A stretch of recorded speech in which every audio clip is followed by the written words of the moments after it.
Like you guys were mind controlled by that Sherman guy. So, the giant antennas were for amplifying alpha wave modulations.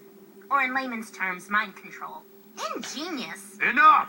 Seize them! No. You'll rue the day you messed with... What did you say? I said no. Just who do you think you are? Mr. Dinsdale? That's Special Agent Dinsdale, if you don't mind. Jinkies!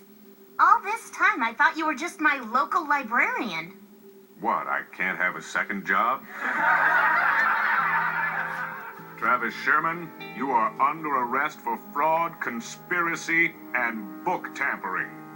I don't understand. Like, is the book overdue? It's quite simple, you guys. Agent Dinsdale was investigating the peculiar land acquisitions at Greenwood Development, but he couldn't get a good lead.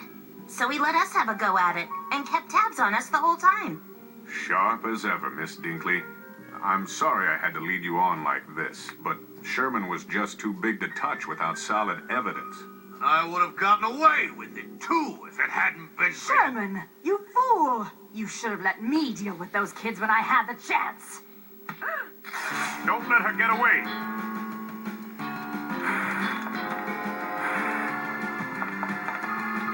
Let's see how you meddling kids handle this!